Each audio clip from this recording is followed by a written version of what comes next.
Hello there. Kim, isn't it? Yeah, you're, Doug Jenkins in apartment 5C. I recognize you from down in the lobby. Sometimes I see you waiting for the elevator. It takes forever these days. One patient at a time. Passenger. No, when people don't take the stairs, I assume they have a disability. You assume wrong. Guess I'm too lazy to think of another reason. Try presentability. What? I'm a banker. My work entails video calls with clients. I can't be out of breath or sweaty. From walking up a few flights. I'm higher up than you. Only one floor. I'm also somewhat older. All the more need to get fit. Thanks for your concern. Now, cardiovascular health is important for seniors. I'm not in that category yet. Take the stairs and you'll get there. I'm in no rush. Anyway, Marion gave me your number. Is she okay? Good as gold. I just haven't seen her lately. She's staying indoors. At her age, must be a prime target. In the vulnerable group. Does she need someone to do her shopping? She's arranged deliveries. Cool. I'm calling about another matter. Just say the word. Happy to lend a hand. That's very kind of you, Kim. Times like this, neighbors gotta look out for each other. Absolutely. How can I help? I've noticed you feeding birds on your balcony. So? They're also landing on mine. Lucky you. I hardly know how to ask this. Once it's on feeding them, because crust can cause constipation, seeds keep them regular. They do their business on my railing. All right, it dribbles down, leaving a vertical smear on the glass. The sign of a healthy gut. I'm trying to be polite. The stuff washes off easy. When it's fresh, but if I miss a bit on the far underside of the railing, it soon solidifies. Do you want to borrow a hammer and chisel? Kim, the birds are a nuisance. Then shoo them away. I do, but they keep coming back. There's one now. Oh, they're making you exercise. Just what you need. You need to stop your irresponsible behavior. Come off it, dude. I was hoping you'd respond to a friendly chat. You hoped. Wrong. Right. Consider this an official warning. Oh. I mean it. You can't even scare a sparrow. I'm on the committee. Big deal. We have the power to enforce compliance. Small pets are allowed. You're welcome to a canary in a cage. Birds need to be free. Fine. Feed them down in the park. I'm only allowed out for essential shopping and exercise. Sprinkle seeds while you walk. Daren't risk that, Doug. The cops have the power to enforce compliance. Are you prepared to resolve this issue or not? I guess I could try putting the birds in diapers. Right. I'm inviting Marion to join this call. Maybe you'll listen to the chairperson. Have you squealed on me already? I haven't breathed a word to her yet. I was hoping there'd be no need. Well, your hopes just keep getting dashed, don't they? Not in the long run. Oh, Doug. How lovely for you to call me back. And you're here too, Kim. Hey, Marion. Isn't this cozy? We've been having a talk. I'm thrilled. I love fostering introductions. It's been an eye-opener. Wonderful. Listen, Marion, sorry to be a wet blanket, but I must raise a delicate matter. Let me make it easy on you, Doug. I'm stepping down as chairperson. Really? It's time to pass the baton. If that's your decision. And for my last act, Doug, I want to endorse you as my successor. There'll have to be a vote. Purely a formality. The committee agree with me. You have the skills and the dedication. Thank you. I promise I'll always be guided by what's best for the building. Marion, are you sure you're doing the right thing for you? Yes, dear. You told me after you retired you needed this role to give your life a sense of purpose. I was very selfish. What changed? Well, don't laugh, but I've had a revelation, a visitation. How do you mean? Not exactly from a flight of angels, but close.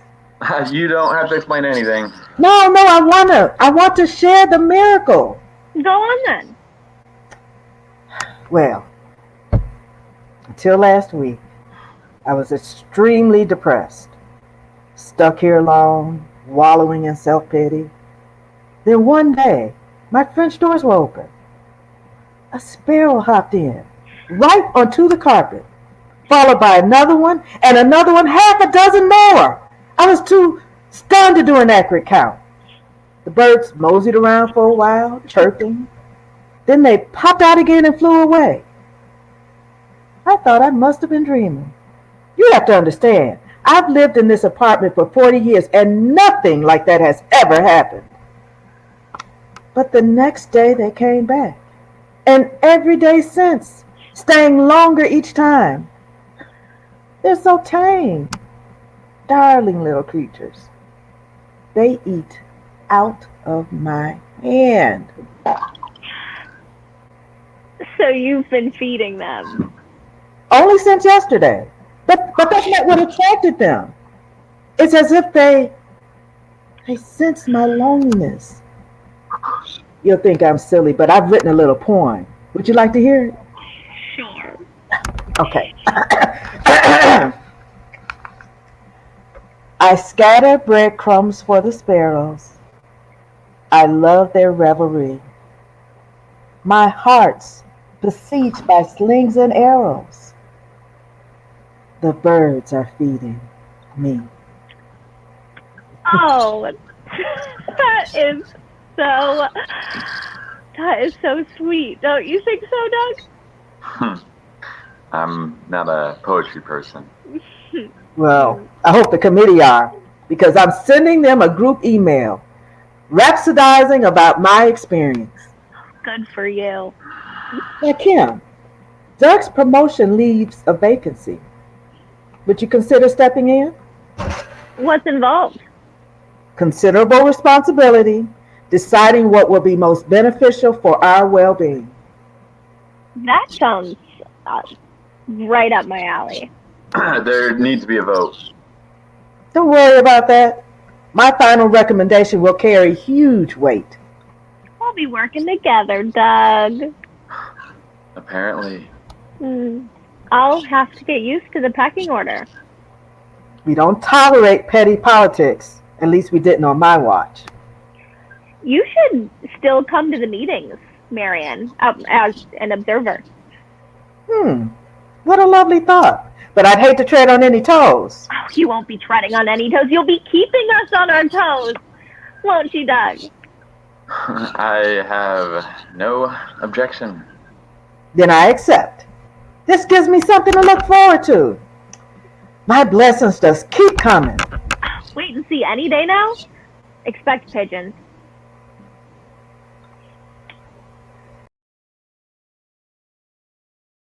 And I would say that they are as thrilled as they can be, considering that.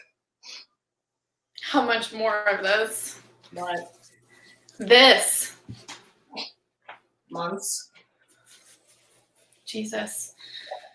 Okay. You have to. I didn't say anything. I like it when we. Could I? I like it when we fold the towel. You know, and you always just kind of throw it on the counter. I don't always do that. You put it on the counter. I didn't know that. What do you care? You're not even here.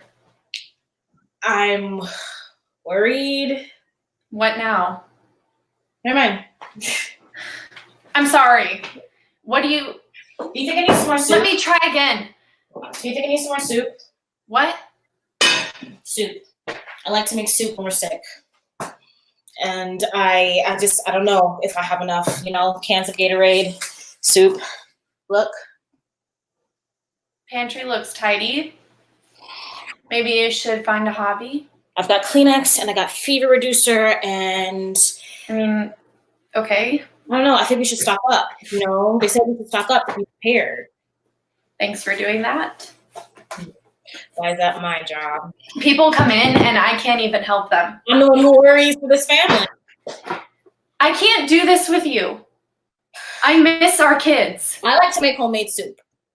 Okay, when anyone's sick, I saute onions and celery, and I add some chicken and simmer, you know, and the special ingredient is thyme. You know, not like time, but like thyme. That's wisdom.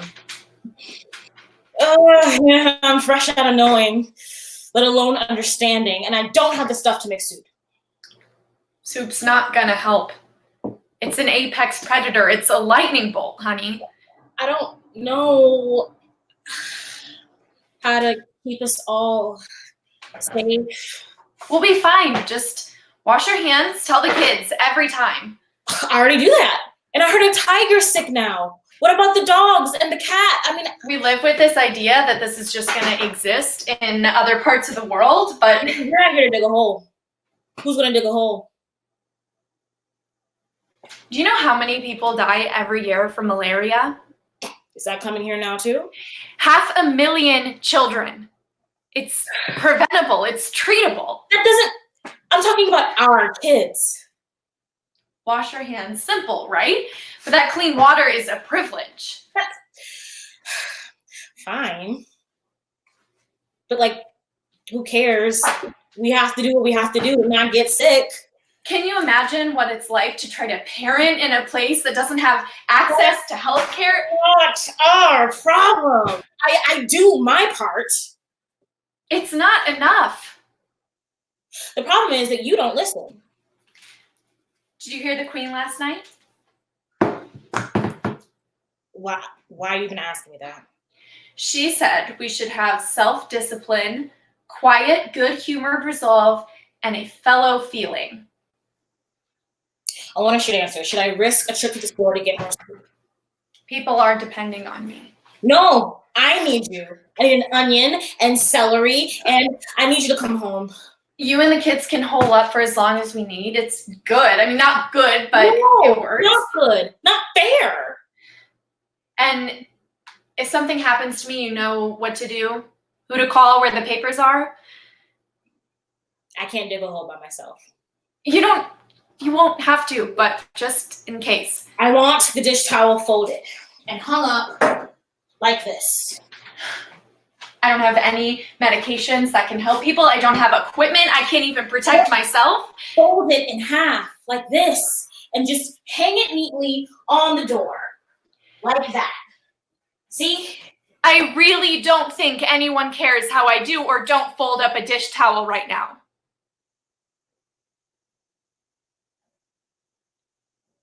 I miss holding you.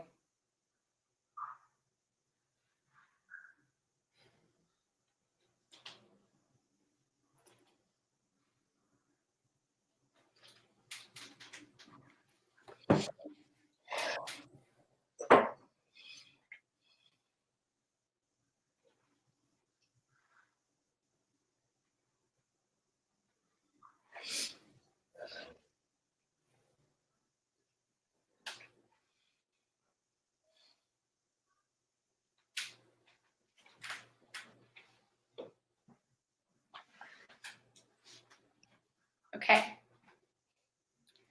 Saute the onions and the carrots, celery. Add time, minutes, hours, days, weeks. Let's simmer.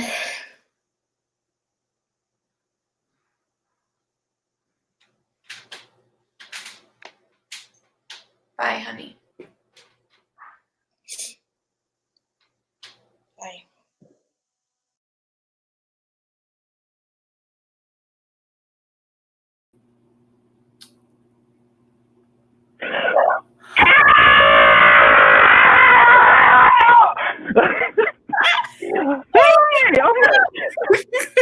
Oh, you're still in your bathroom. home. When was the last time you went outside? Oh, well, I mean, we're supposed to be social distancing, so. Yeah, but that doesn't mean that you're not allowed outside. How are you doing on food? Fine. Define fine. Like 63 packages of ramen left. You can't live on only ramen. Hey, let's go to the grocery store at the same time. We can at least wave at each other across the aisle. Ta-da! Funny. But seriously, you need to get out of the house. Get some real food. Kevin's worried about you. Oh, God. What did he tell you? Well, that you need to get out of the house. I'm fine. I have everything that I need. Yeah. Well, what are you even doing all by yourself in the bathroom? Or do I not even want to know? Oh, ha, ha, ha. I don't know. Well, I'm mostly just thinking, I guess. Okay, about what? Why it's taken a pandemic for us to become enlightened. Oh, I'm sorry, but enlightened people don't complain this much. Well, complaining is the first step. Oh, the first step to what? To self-actualization. Oh, not this again. What? It's true, okay? The first step to anything is complaining. You can't complain about something you're not aware of. Yeah, is that why you complain about everything? Because you're so enlightened? Shut up. I do not complain that much. I'm serious. When do I complain? You complained about, running out of conditioner. Okay, yeah, because I had to start using baking soda and vinegar. And I mean, like, look at my hair right now. You know, you can leave the house, but admittedly, I think it looks nice like that. Okay, you really like my hair like this? Yeah, it's all natural. I don't know. It's fun with the curls and everything. Yeah, you should see it in person. The camera doesn't show how funky it really is. Oh, I'm sure it's not that bad. And by the way, I really like that you are not wearing makeup. So you really like me better like this? All salad dressing hair and no makeup? Better? I mean, I like it. Yeah, you look nice this way. You look real. And it's better for the environment, too. Yeah, but not the economy. Oh, did you hear about China? Did I hear what about China? How the pandemic's like drastically making the air quality better. How's the pandemic making the air quality better? Well, I mean, between people staying at home and all the shutdowns, industries coming to a halt, all the vehicle emissions aren't like out there polluting the environment. The air quality is just getting better and better and better, and it's actually saving lives. Can't be that many lives. I mean, it's like only been a few months, and humanity's been driving cars and boats and trains for what, like 100 some odd years now? Hold up. Here. Okay, yeah, here, let me read. According to sciencealert.com, 2 months of air pollution reduction has saved 73,000 adult lives over the age of 70 in China alone. Wait, how many people have died from COVID-19? Let me look. Okay, 4,633 deaths in China as of 4/29/2020. You are not trying to tell me that this pandemic is actually saving lives. No. How many people have died worldwide? Okay. 225,529, according to worldometer.com. Info.info. 225,529 have died of the virus, and 73,000 have actually survived because of the virus. Well, not because of the virus, but because of the positive environmental impacts that are occurring because the virus is making us all stay home. See? Staying at home is a good thing. Oh, have you even opened a window?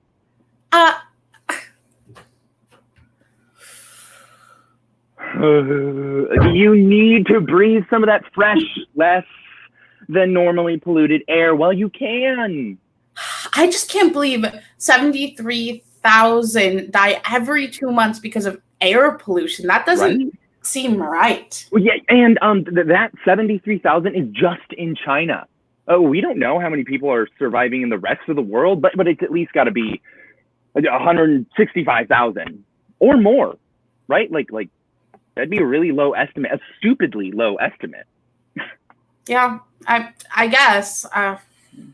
It's, I think it's kind of comforting in a kind of morbid good news about a terrible sort of thing kind of way.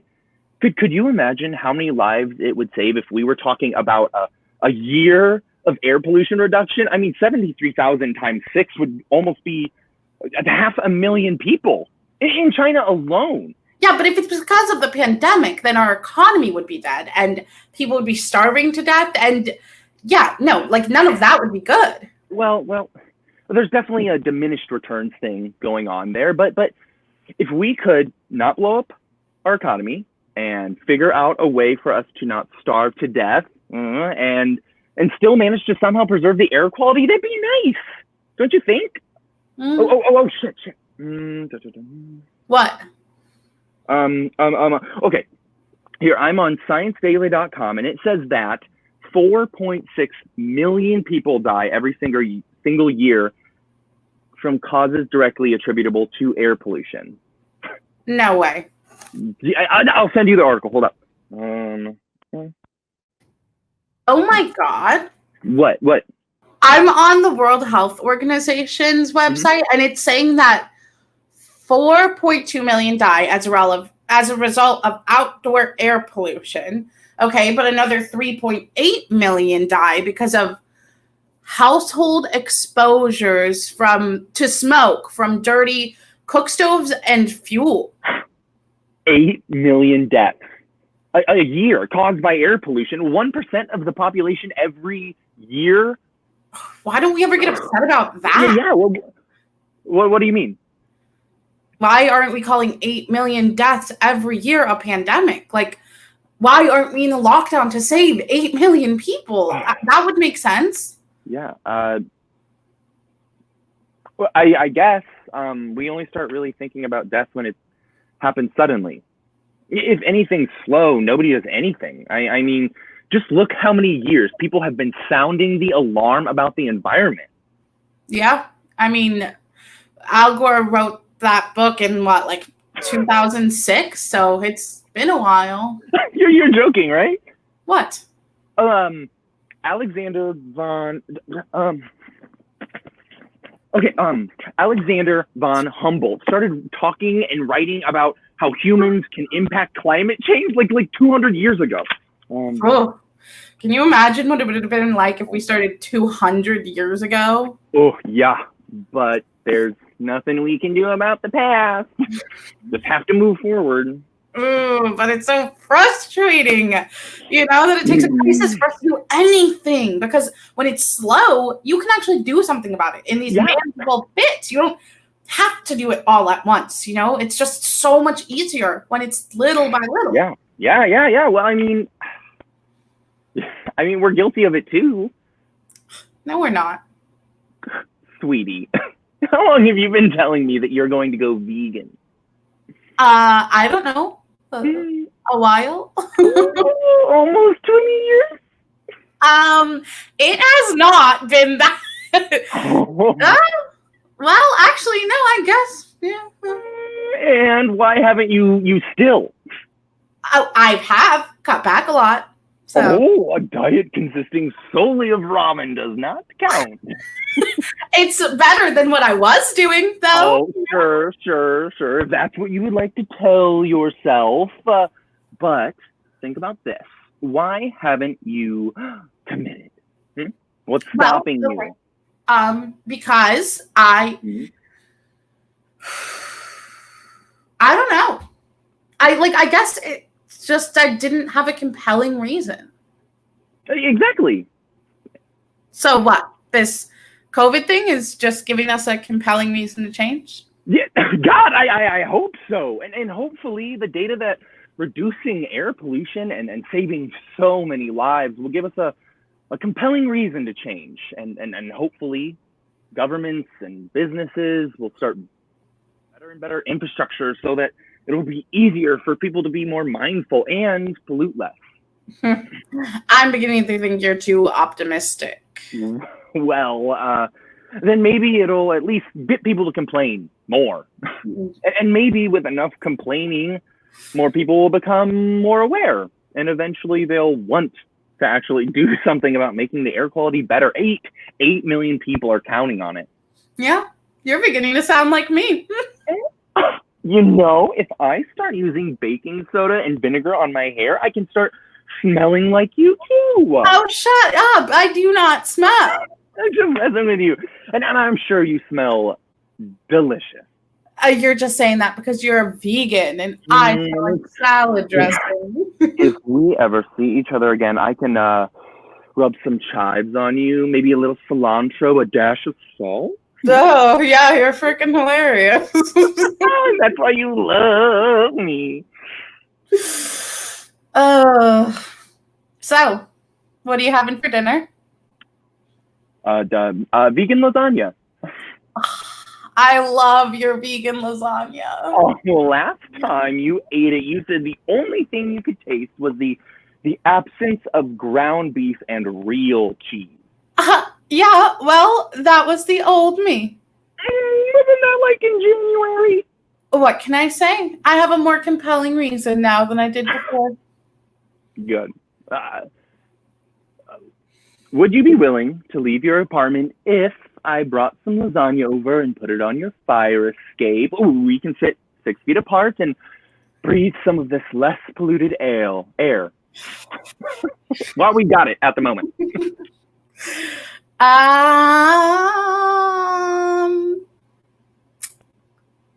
I think I can manage that.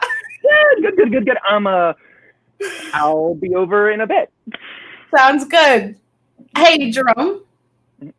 Yeah? You're just amazing. You know that? Thanks. You know, I'm beginning to think you may have something with this whole pandemic causing enlightenment theory of yours. See you soon. Yeah.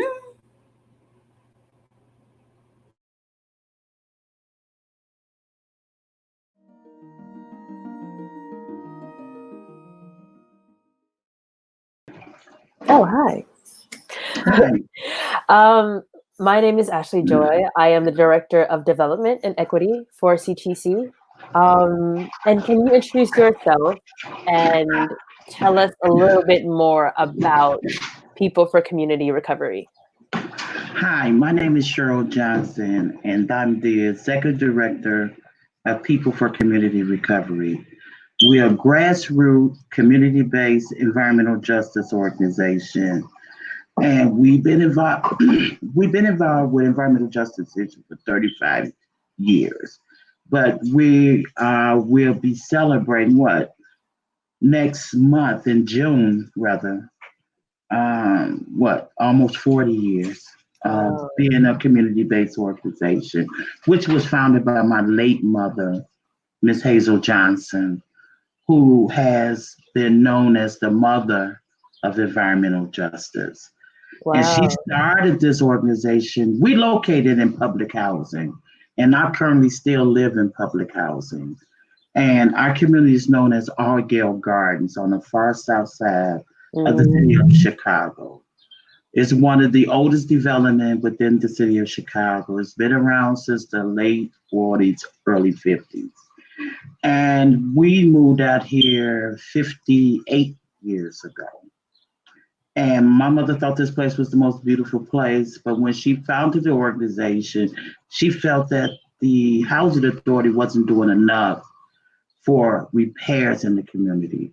So her and a group of women just start asking CHA to do some needed repairs in in the apartments. And from there, she founded People for Community Recovery. She named this organization that name because it was time, because our community was going down so bad and she wanted to recover with the mindset of the women and the residents in the community. Wow. So, Can you give us a brief explanation of the actual term environmental justice? environmental justice is the unfair treatment of particularly Black communities, but now brown communities has also been impacted for unfair treatment in the siting, in the land use where they put housing. It intersects with the fact that our community and many communities around the country are apolitical, because that's very important, because a lot of the policies and laws that regulate air quality issues and land use issues and economic opportunity tend to be by policymakers that totally disenfranchise and disengage and disinvest in communities that lives in an area where it's industrialized.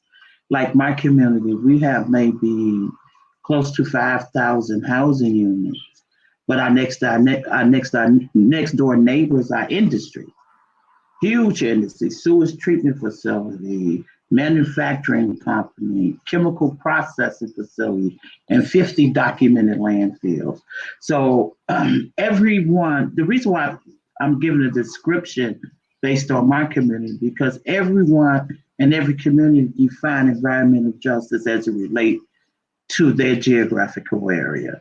But it's the bottom line is the unfair treatment and protection of poor people who live in an area or live on land that's been highly contaminated. That's a simple thing to put it. So I know you spoke of like chemical contamination.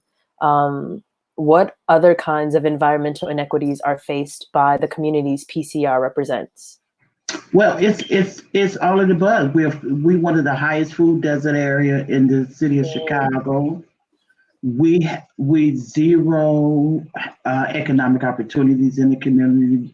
We have zero business that is owned by the community or ran by the community. We had transportation issues in this area.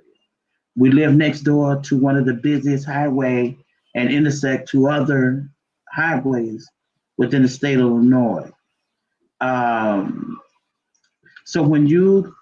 And we have the highest unemployment rate than any other area, because there's a lot of redlining that has been going as far as employment status, just based on what your address is.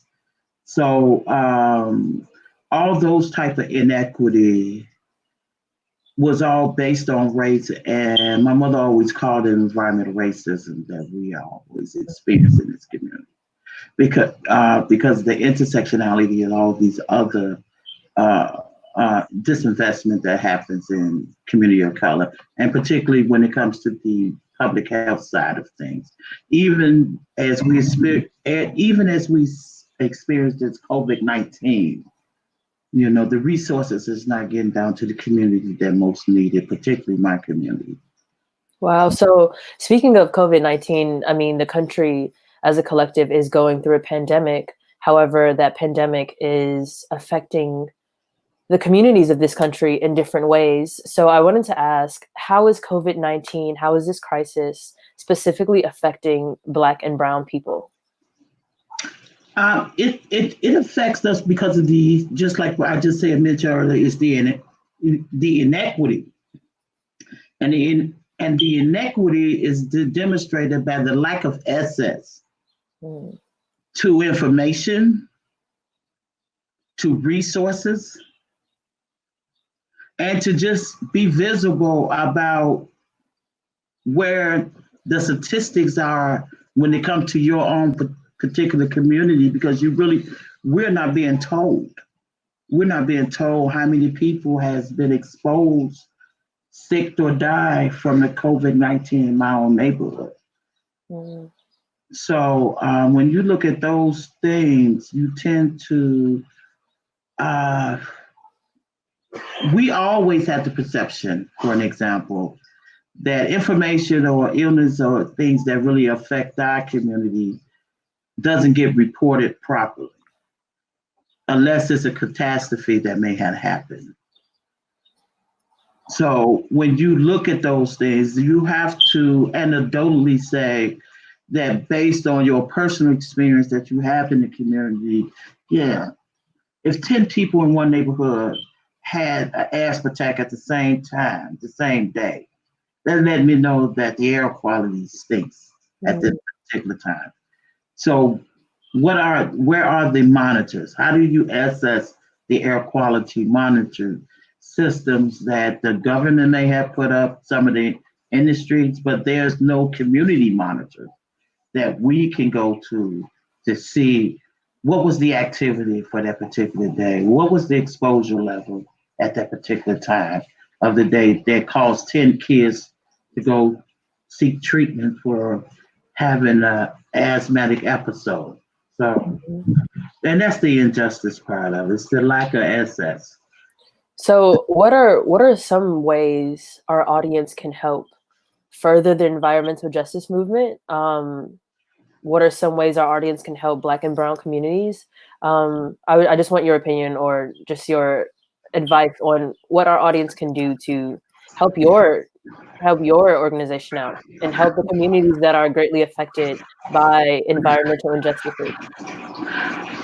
We got to start having those conversations. That's the baseline to begin this, because a lot of people don't know that what is environmental justice. What is the ingredients that you will put in a soup that defines what environmental justice. We have to make it personal to our community to get a response. Let's take for an example. Let's look at lead poisoning, for an example. We will relate to lead poisoning because we understand that it makes our child sick, right? Mm-hmm. They get cramps, they get headaches, they may throw up, and they can possibly die from it, depending on the level of exposure.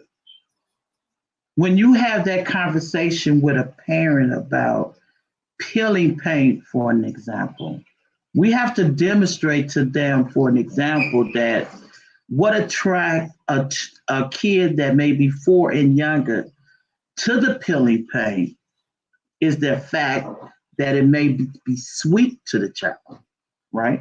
Mm-hmm. So when the child eats it for the first time and it's sweet to them, it makes them go back and eat it again.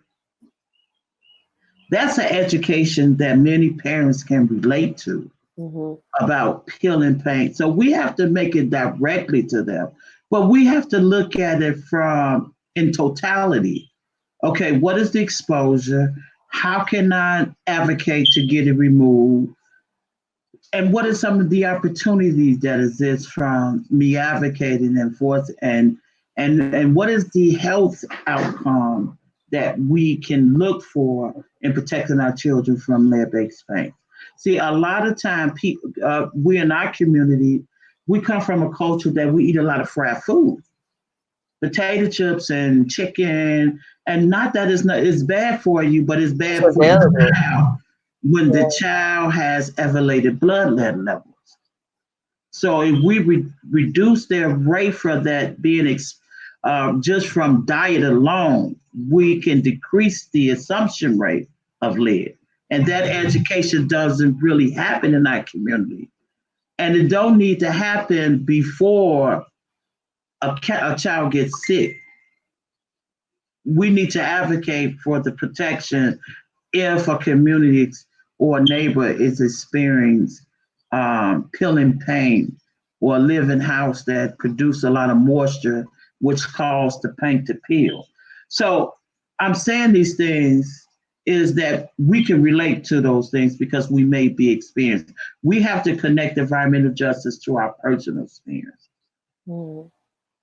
So, and I just, and from the economic side part, the reason why, because we advocated for the removal of lead and asbestos from our community, but we also trained the residents how to be abatement workers.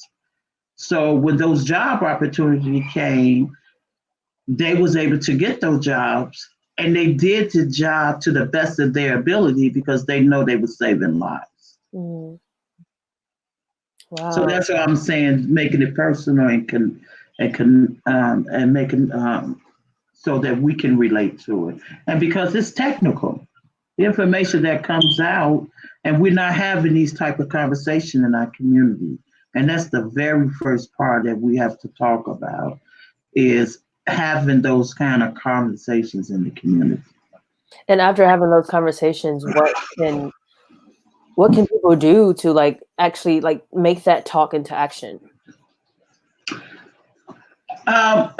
Support us in our campaigns. If there's a way that we can get you to support our campaign, for an example, we're doing a pop-up action Thursday in our own community, and we're going to try to Facebook it live, because that's the only kind of medium that we have, to make sure that your elected official, I got to pressure the elected officials to make sure that we had equal, fair environmental protection under the law. Policy issues, program, the right to know about information should be a standard practice in this country. You shouldn't have to do a freedom of information request about information. That information should be available. So I think that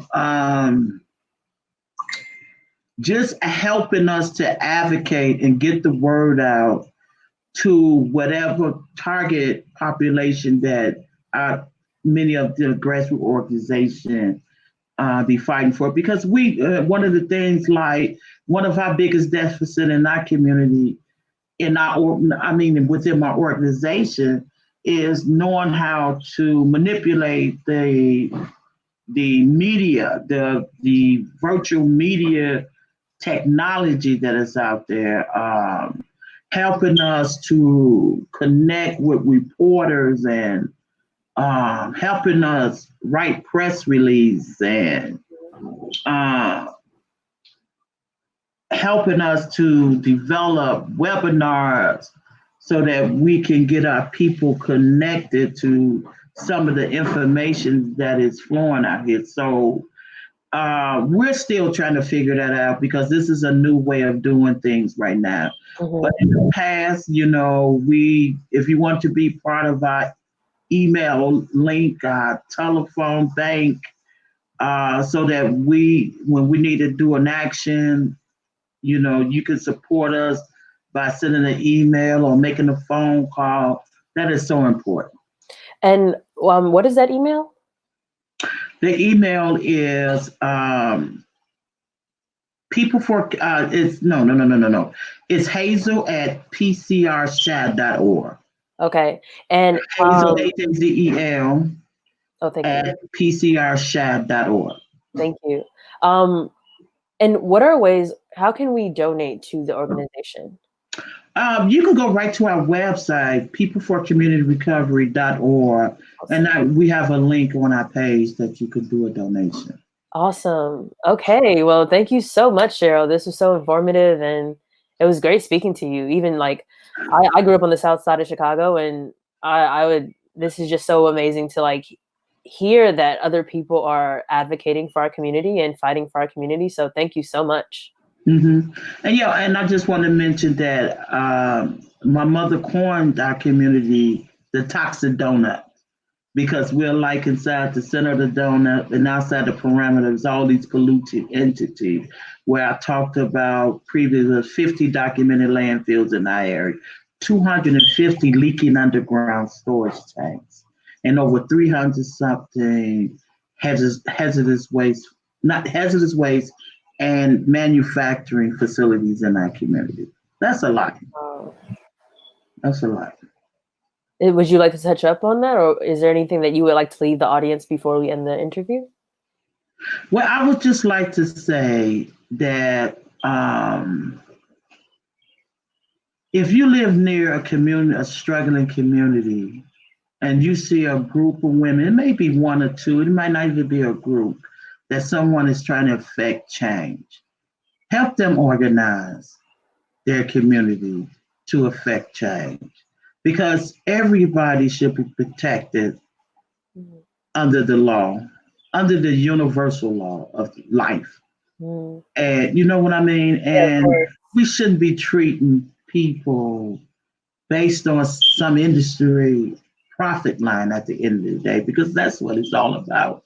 The quality of life should never be based on money. The quality of life should be based on values.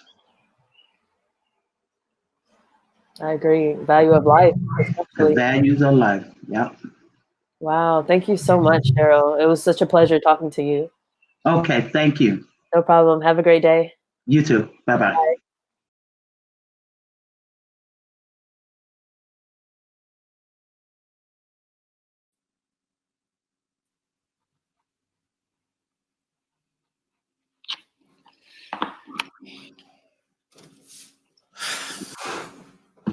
It's very nice to see you again, Mrs. Lawler. You're looking well. I know this is strange to do our meetings like this, but aren't we lucky to have technology? FaceTime, they call it. Really? Do you remember we met in person 3 weeks ago? I'm Joanne, your assigned social worker. We met a few weeks ago when you arrived at the Horizon House, remember? Do you think I'm stupid? Yes, of course I remember you. How could I forget you? You were annoyingly petrified, being nervous because you were new on the job. Oh, now I can see you're all excited about this stuff. I bet they didn't prepare you for this in your textbooks and boring lectures. Well, it certainly is new territory for all of us. Unique times. Unique times. You're like a lamb to the slaughter. Where are you? Where are you calling in from? Well, there is a stay-at-home order in effect at the moment, Mrs. Lawler. So no kidding, a stay-at-home order? Well, my. I'm happy I chose to stay in my castle this week. I'll call the butler and we'll have a cocktail. How are you getting on there? Are you settling in okay? Well, the butler died, but we'll survive. Seriously, Mrs. Lawler, are you doing okay? I've been familiar with this place for years. It's not home. I don't have a home. Home is where the heart is. Ironic saying. I have a heart, but I don't have a home. I am pleased you are there. Are you? Well, yes. Yes. Being homeless right now is not a safe, secure place to be. Oh, like it was before the pandemic? No, that's not what I meant. You are safer inside and being cared for. That's all I meant. I'm in a prison. What did I do wrong? It's not a prison. Well, they won't let us out. Well, right now, nobody is allowed out. The restrictions are in place to protect us. Many years ago, I stayed at a hotel somewhere. I don't remember where. It doesn't matter. But what I do remember is that I had a room all to myself. This lovely, comfortable bed and large windows with a view to the ocean. And I left the windows open some nights, and I could hear the constant whoosh of the water. Whoosh. Whoosh. It was magical. The most beautiful place I had ever stayed. So last night I was thinking, can't you get me there? Just stay there. It sounds idyllic.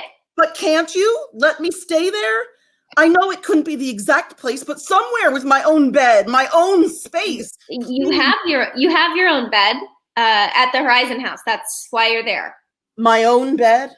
Here? You've been here? Yeah, we met at the I Horizon. know we met here. I don't fit into your dementia box.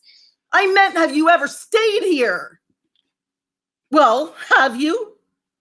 Of course you haven't. Have you ever had food here? Sat here even for more than an hour. Sat in the so-called day room. Oh, I know they've tried and there's no money. I get it. The poor folks running these do what they can, and it's not them or the walls or the mattresses. It's everything else. The people. Because don't you forget this. Nobody here wants to be here. We line up patiently because hunger needs us to, or we need a shower, or we need a dry place to sit to rest. But when you're here, your eyes are on the door and your feet are tapping to get out as fast as you can. Get back out where you feel you have control. I think we all feel that we've had control taken from us, Mrs. Lawler. There's constant noise here. I haven't been with people for I don't even remember how long. I like my privacy and I find it out there. It's not easy, but I find it. I know what I'm doing out there. Well, we are trying to find somewhere for you to stay on a more permanent basis when this is over. I don't want to stay anywhere that you suggest. I'll be out that door the second they open it. Some people here are sick. We are taking great precautions to monitor the spread of the virus. Oh, stop giving me these speeches that you've been told to say. I'm not talking about the virus. Jesus, girl, if I could get out there and soak in that virus, I tell you I would. What do I care? I'm tired. I'm old and I've got nothing. My heart aches when I think about all that has been lost. The lives, the jobs, the homes, all the happy times.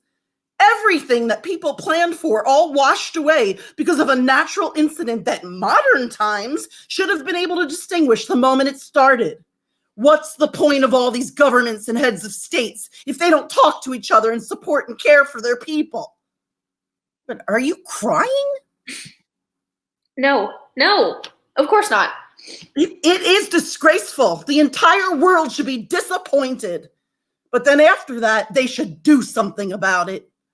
Not the likes of me, but you. Younger people with ambitions, ideas, and hope. I hope younger people are... What do you do with it? Hope is for religious stories, flights of fancy, and fingers crossed when you're baking and you hope your pastry doesn't go flat. You need more than hope. You need action, empowerment, voices with volume, voices worth listening to. You're right. When the lockdown is over and you're out in a cheap restaurant and it feels perfect sipping the watered down wine with a piece of chicken you didn't make yourself, you remember how you feel right now. People will settle for crap again just because they're desperate. Don't be that person. Virus is only the beginning. Last night, I heard screams from at least 6 different people whose bodies are forced into a detox they didn't plan for. Their bones twisting and begging for satisfaction. People sweat here, and it's not because of the virus. That's the real sickness I'm concerned about. You get people here who are addicted to heroin, and they're begging for a handful of headache pills. Any pill, just as long as it'll do something. I saw a woman inject a dirty needle full of water, her brain just wanting to witness the needle piercing her skin. What happens to those people? I'm sure there's a plan in place. Oh, like you presumed we'd all be taken care of in an emergency situation? Nobody predicted this. There's a man in here who lectures every hour that it's all a conspiracy to wipe out the unwanted population. It's an attack on the world to bring us all into financial ruin, to bring every person to their weakest point and then destroy every unworthy, unaccepted lowlife from this world. And that includes you, little Joanne, because you don't earn enough money and you believe in human kindness and generosity of spirit, not in power and politics and rolling the dice to make choices that could annihilate countries in a handshake. Well, I think it's baloney, but when you have to listen to it on the hour, every hour, you start to actually listen to it. Well, our time is up for today, and I will check in again in another 3 weeks. Maybe in person next time. Time up. Be sure to ask for help from the staff there. Jesus, time up. How long do you get with each of us? 5 minutes. Ah, typical. And how many have you spoken to before me? 17, and I have 20 more. You poor thing. You look tired.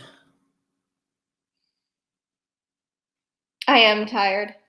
That's why I like it better on the streets. I can hide when I get tired. You need to hide. My mom is in the hospital, and I'm not allowed to visit her.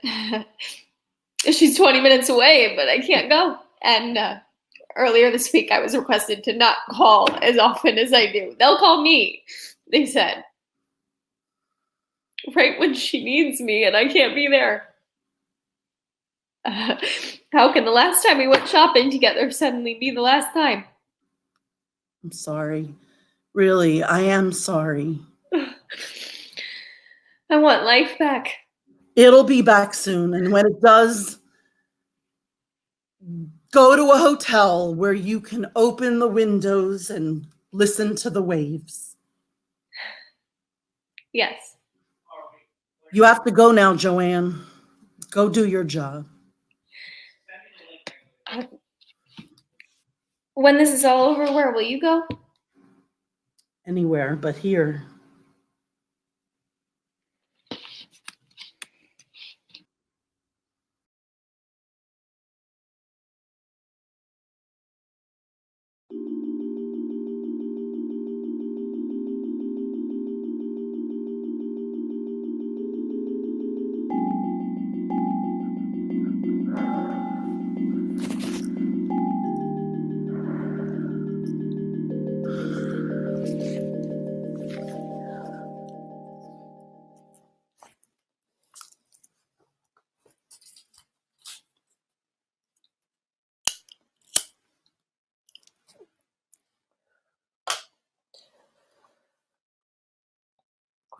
Beautiful day.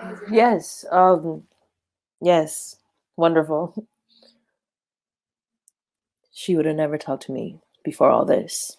But now I have these on, I'm a hero.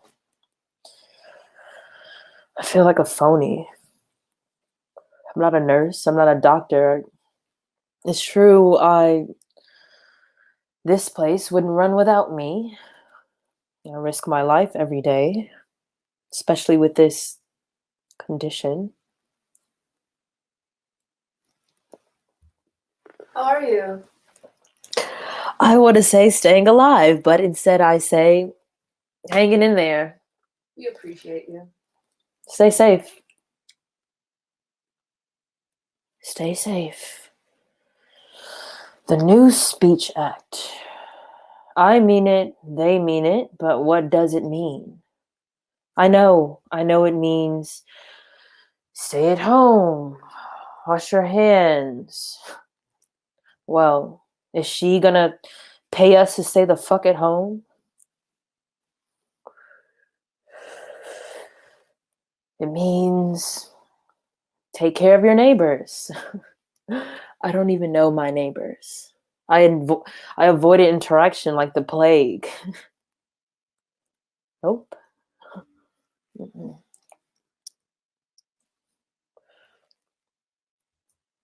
I mean, I still don't know them, my neighbors. But I feel an opening. Opening? Is that the right word? Opening.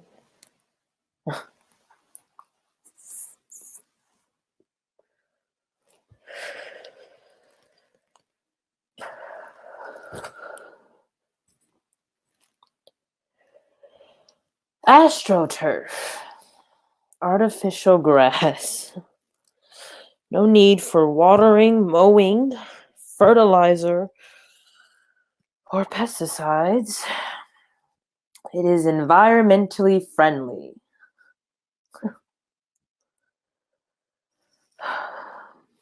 I've been trying to ground myself this month, it being Taurus season. When I feel like I'm floating away, I dig my heels into the earth. The earth, in this case, is astroturf, or asphalt, or cement, or concrete. I don't know the difference. Couldn't even tell you were outside, save for the sky.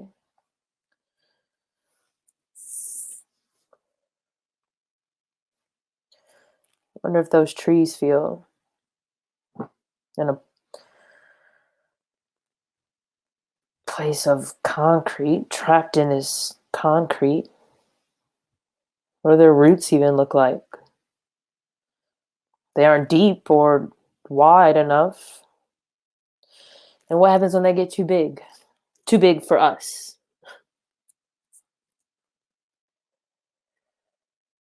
I want to hug this tree.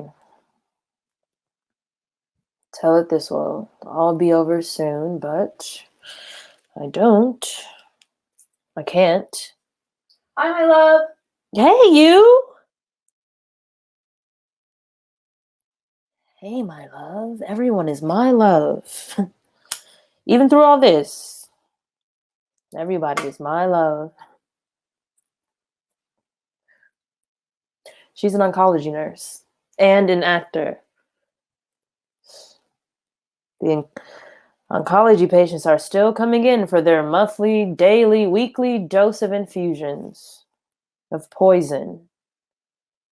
They have to wait in their cars now. No more waiting rooms for them. They have to wait in their cars. What happens when they don't have cars? Where do they go then?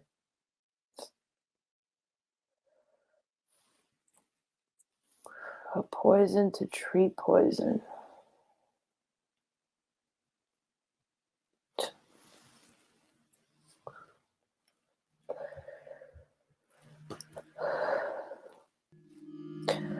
I am not a warrior.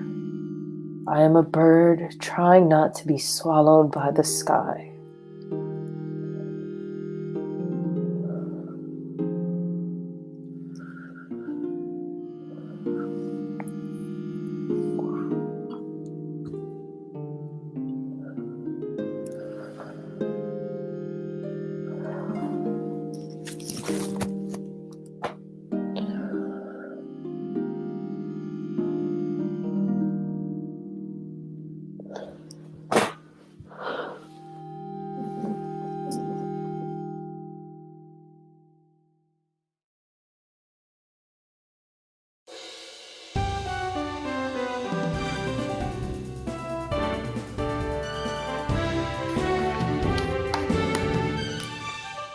Good morning, Earth. Welcome to the Nature Network. I'm Oren Owlsby, and today we're going to be talking about the one thing on everyone's brain, what humans call the coronavirus.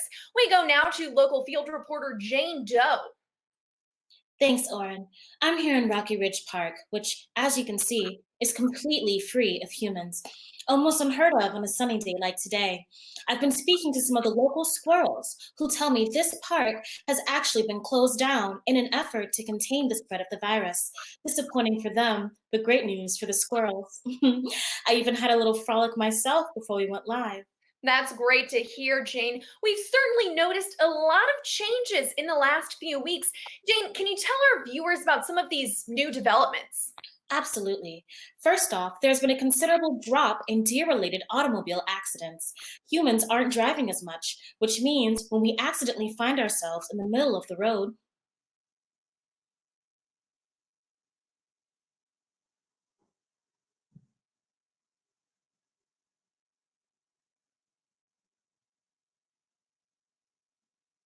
we can just turn around and go back to the woods instead of getting caught in those darn headlights.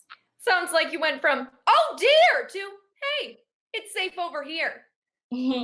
Absolutely. Another big change is in Briny Lake. We've seen a dramatic decrease in boat traffic these last few weeks, making the lake much safer and cleaner for our underwater friends. Some fish parents are even extending curfews for their fries and fingerlings until 9 a.m. Party alert! But it's not all fun and games. The bird community has been receiving some unwanted attention in the last few weeks. Lots of humans are at home with nothing to do but stare longingly out their windows. So they're staring at us, telling their wife to come stare at us, posting pictures of us for other people to stare at on a site that was named after the sound we make. Frankly, it's a little unnerving, but I suppose as such fascinating creatures, that's our bird into bear. Absolutely. As you brought up, there are some downsides to the virus. Bats have gotten a bad name in recent weeks, as humans believe the virus may have originated from a bat in Wuhan, China. Barry Batsworth from the Bat Institute of California says, quote, "We're an easy scapegoat. Humans think we're the bad guy because we only come out at night and have scary, terrifying teeth. But the truth is, if humans left our habitats alone, we wouldn't been able to spread the virus in the first place. And maybe we didn't spread it at all. So just leave us alone." Well, Barry certainly seems willing to go to bat for his species. Jane, can you tell us a little bit more about what's going on the front lines? Those actually inside the homes with humans. Absolutely. Sadly, there are reports coming in from houseplants that have been overwatered now that humans are home and have no concept of time. Lawn grass is experiencing more frequent mowings now that humans have no excuse to skip out on the chores. It's pretty scary stuff. Agreed. Now, thank you, Jane, for your impeccable field reporting. Once again, we'll be keeping on top of the news with our domestic plants. But on a more positive note, domestic animals seem to be thriving during this crisis. Let's see who we'll be talking to next. We go now to local dog Dexter Doggo to dig into his experience with the coronavirus. Dexter, thanks for joining us. Wonderful to be here, Oren. I'm a huge fan. Now, Dexter, you're a domestic animal, or what some might call a pet. Tell us, what's it like on the inside? Well, paws down, best month of my life. My humans are home all the time, like always. I'm never hungry, and I never have to wait to be let out, and I never get bored. And one of my humans is always sad, which means I always get to cuddle, and it's the best. Well, sounds like coronavirus is barking up the right tree with Dexter. But living in such close proximity to humans, do you ever worry you're at risk in some way? Well, I just want to say I watch the Nature Network every day. So, of course, I saw your report on Nadia Tigerton catching the virus from humans.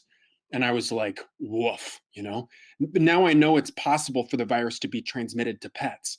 I'm a little scared, but only a little. It's hard to be afraid when you get unlimited belly rubs every day, all day, forever. Well, there you have it, folks. The virus may be scary, but dogs need not fear if a belly rub is near. Dexter, thanks for being here. This was a dream come true. Thanks for having me. Up next, an overseas report from Hope McGoats on the first ever All Goat Street Parade organized in Wales. We'll be talking about this and more up next on the Nature Network.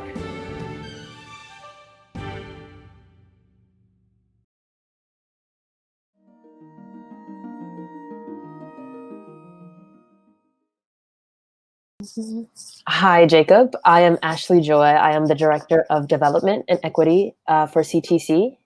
Can you introduce yourself and talk a little bit about what you do in terms of environmentalism? Yeah, so I'm Jacob Huskey. I am actually the brother of one of the members of CTC, Leah Huskey. And I kind of put a little bug in her ear about this festival after seeing the first one that you guys did. I was like, oh, it'd be cool if you guys did something for Earth Day. So yeah, I just moved to Chicago. I was living in Seattle for the last 5 years. I got my degree in environmental studies, and specifically, so environmental studies focuses on sort of the social impacts on the environment. And I sort of focused my degree on green business and environmental entrepreneurship. And I actually just started my own company. It's called InWeave, Sustainability Solutions. And basically, so I've always felt like we kind of approach environmentalism in sort of the wrong way. So rather than making people care about something new, I think it's really important that, and our job as environmentalists is to meet people in the middle, figure out what they care about, figure out what drives them, and then figure out how that fits into the environmental movement. So my business, McWilliams-Woods, is basically the embodiment of that philosophy. It, in a nutshell, is a way to provide people with the opportunity, whether they're the biggest tree hugger or the most staunch capitalist, it provides the solutions to allow those people to figure out how they fit into the movement for environmental change. And so we offer sustainability consulting for businesses. We'll offer create and sell different waste-reducing products. We'll be offering sort of a zero waste certification. And then also the thing I'm most excited about is sort of this, it's called a materials marketplace, and it's a venue for different manufacturers to put in, like basically, these are the things we're looking for when we're creating products. These are the things that we're producing as waste, and it'll match manufacturers up so that we can create sort of these circular economies and try to reduce our waste. So that's all in the very initial phases, but I'm very excited about doing that. And I'm very excited about doing it here in Chicago, which I think is really starting to become this hub for sustainability. And yeah. That's awesome. Can you talk about how changes in human behavior have affected the environment in recent weeks? Yeah. So I think it's really important to talk about sort of environmental change in regards to COVID. So I want to be really careful about the way that I talk about this. So I think what is happening could offer a silver lining in the recovery of how we get out of this pandemic. I am certainly not saying that the pandemic offers a silver lining itself, but in the way that we recover from this. So I think a lot of people have probably seen in the news, different animals coming back, birds and lions and bears and all of these things kind of reappearing in their native habitats, or there's all these images and maps of air quality improving and water quality improving, and that is all really cool. But I think it's very, very important to understand that these changes are not happening because of the absence of people, but the absence of our behavior, and specifically the behavior of people in more modernized, industrialized countries like those in Europe and those in North America. So I think that's a really important thing to distinguish and understand when we're seeing these news stories about environmental change. There are a lot of benefits, and it is related to the behavior of some of the most privileged people on this planet. So why I think this is a silver lining, or could offer a silver lining, is it offers this opportunity for reflection about what is really necessary, what really brings us joy in our lives, and what is maybe non-essential, or not even non-essential, but what is maybe a little overconsumptive or overindulgent. And so I think when we're looking at like how we can rebuild our economy after this all passes, that it does offer us an opportunity to look into like, how can we diversify economic opportunities? How can we create smaller local economies, especially in terms of food production? You've seen there are like these big coronavirus outbreaks in these huge meat manufacturing plants. And perhaps this gives us an opportunity to reflect on how we could depend more on like local agriculture and local farmers, and create economies that are stronger and based more locally and regionally, and also don't create these intense carbon emissions. So I think in some ways,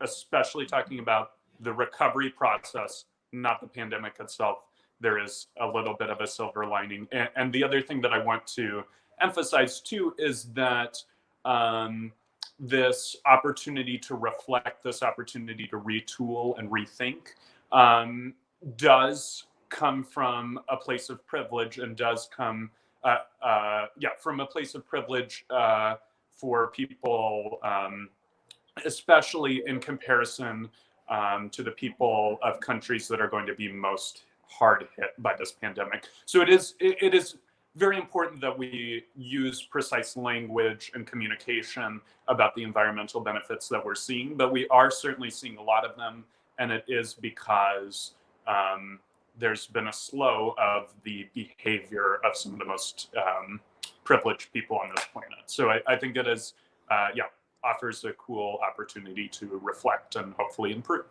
Thank you. Yeah. So you mentioned this earlier, but you created the first zero waste coffee shop in Seattle. What are your best tips for reducing waste and going green in an affordable way while people are at home? Yes. Yeah. So again, I think, talking about this reflection from like a broader level, but also then, you can bring it to a more personal level while you're here at home. So I think one of the best ways, one of the easiest ways, is to take a look at food waste. That's something that I've been focusing on a lot lately. So I have like $50 in my bank account, so I don't have money to go get takeout. I have to be really careful about the groceries that I'm ordering, and be really careful about using all of the food that I'm cooking. So I think, that in this time when people are at home and have a little more time in their kitchens and have a little more time to think and plan about what they're making and eating, food waste is such a huge impact on the environment. And so if on a personal level, we can think like, okay, this, kind of plan out like, okay, these are the meals I'm going to make. That's how I'm going to make sure that I use up everything that I bought. And that obviously offers a lot of opportunity to save money as well. So I think in our household, me and my sister, that has been a big thing. But also, certainly, if you're just, messing around on your phone or have time to be, just learning things on the internet, this is a great time to educate yourself about any range of environmental issues. But if there are specific routines or zero waste ideas that you think you want to implement, having this extra time to enforce routines, learn how to maybe do a little better with recycling and compost and these sorts of things, that this is a great opportunity to do that. Two quick programs that I want to kind of plug, and I have no affiliation, I just like them as a person and then as an individual. But there is this really cool app called No Waste, and it's free. You download it off the App Store, and it helps you to manage kind of your pantry and refrigerator to help kind of manage the waste.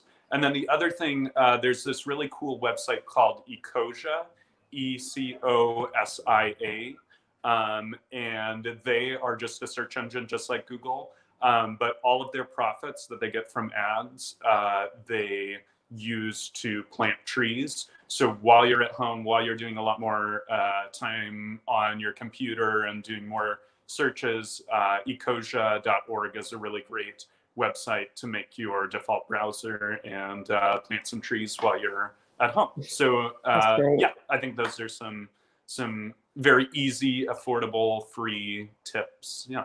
Thank you. That's awesome. Yep, no problem.